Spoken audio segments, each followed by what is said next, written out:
Okay, so part 3 as promised, and hopefully no noise in the background. This is the red matter bomb. I went straight back on after recording part 2 and had a look at the world, and it appears that the entire world was just behind itself, and it had actually deployed the red matter bomb a lot closer than I thought. This is what it does. It strip mines in a circle, so like a dome. A half dome, because obviously the top is exposed, which you can see there, and it's slowly making hand gestures, and it slowly strip mines it away, pulling it all to the center and exploding it. So, and presumably that's to save lag. So it's like most of the bombs that pull and destroy chunks. They completely obliterate everything in this mod. This is not the most devastating missile in the game. There is obviously the antimatter missile, which I will show you shortly.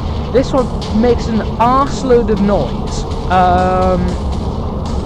which is why it's so loud, and you might want to turn your speakers down. But it eventually, I don't know how long it lasts for, because I've cut this bit. It was about 15 minutes while I was watching. I went out to get a drink. And I came back in after 15 minutes, and it was still destroying blocks, and it dug actually really deep. So I just like, alright, stop it. You only need to see a couple of minutes of it. It will pull mobs into it. It pulled a random sheep and destroyed it.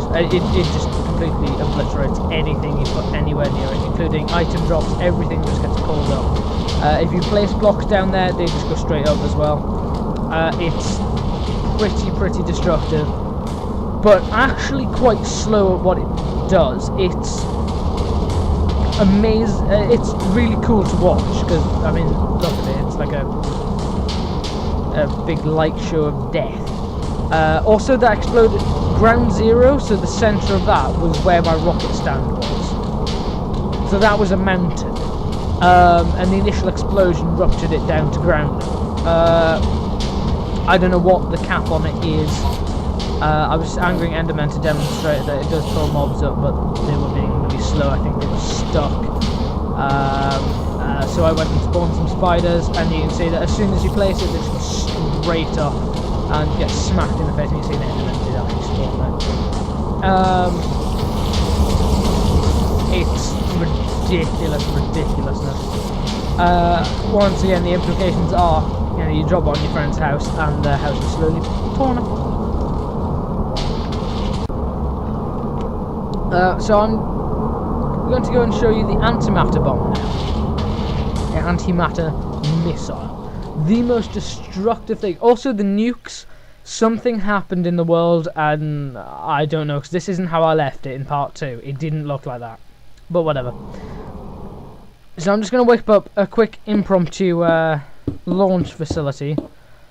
Technically it failed the first time I tried to fire the antimatter missile, so I fired 2, and you'll see what happens. They did both go off. It just took, like, with all these explosions, once you set them off, it takes, well, with some of them at least, it takes a little bit of time for your game to actually catch up and register they've gone off.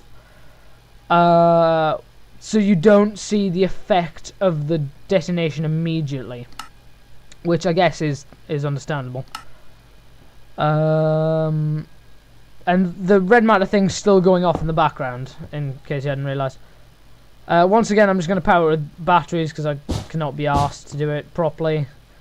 So this is actually, I don't think I've actually shown it. This is how you set up a launch facility. Any type of launch facility, you need the corresponding console. You can have a support frame at the back, and that limits how far off the missile will land compared to where you told it to. With the tier 3 gantry at the back, it will land on the exact block that you tell it to, which is nice. So you get pinpoint accuracy. That's the antimatter missile. It looks evil. And you need a power source going into the other side of the console, and then a redstone power at the other side. See, it's still going off. For some reason you can't just power with simple redstone. It has to be a redstone torch. I don't know why. Well, it might not be, and I might just be an idiot, as you saw in part 1. Yes, it was in part 1. So this is me just selecting a far off destination, which turned out to be too far for it to render when it immediately exploded, and that's run out of power. So I'm just running it off batteries because I can't be bothered to hook it up to a power supply. I don't particularly know what happened between part 2 and part 3. This will be the last part that I'm going to show of just spawned in VOLTZ. So here we go. This is the failed launch that you don't really see, because I gave it a destination too far away, as you shall see in a minute.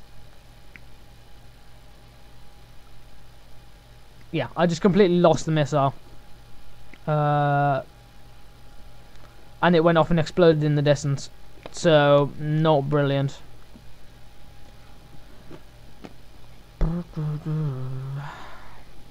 Yeah, so I just couldn't be asked to go and find it because it landed and did detonate, and then the world just didn't catch up, and it spawned a chunk barrier there, which wasn't actually the boundary of the explosion either, which is a bit weird. Or at least I don't think it was the boundary of the explosion. It might have been. I really don't know. So I decided to punish a tree. Did I decide to punish a tree? Maybe not yet. See, still exploding. I don't know what. Really don't know when it stops. Yeah, so I decided to punish that tree. That tree there. Yeah. The antimatter bomb is, think of Hiroshima, and that might give you a picture of what it's about to look like. Just complete annihilation, really. I don't quite know what it is actually in TNT term. I'm assuming quite an arseload of TNT you'd have to spawn to get this kind of damage. And also at the end I will show you just the normal antimatter bomb that you can make. Okay, ready, and that's what. And explode! Up. So I think the red matter one just exploded on the launch pad because of the game lag, but whatever. This one didn't. It actually launched off properly, and this is me trying to find the tree. Yeah, there's the tree, and it makes a weird noise. It does like this weird sound effect thing and pushes you back, and then slowly deletes the landscape. And you start to get a scale of this destruction.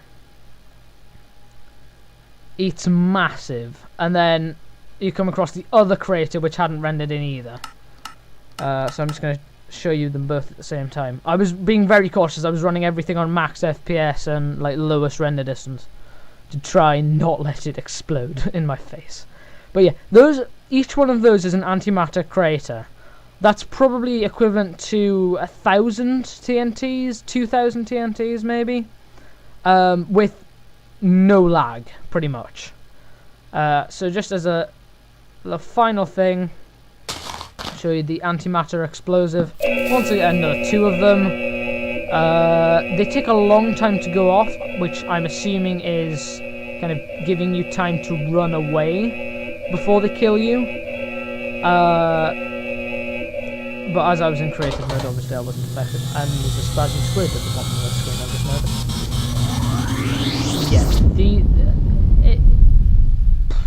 Yeah, there's not really much of a way of describing them. They're evil. And I would not like to have one detonated on my house. And there you go, that's it, deleting itself. And bedrock. So that's the entire crater, just one of those craters punched down to bedrock, is something like 250 blocks maybe by whatever bedrock to surface is. So like 60 or 90 or 100 blocks or whatever it is. I don't know these things. But it's a massive, massive crater and very, very worth it. Bye!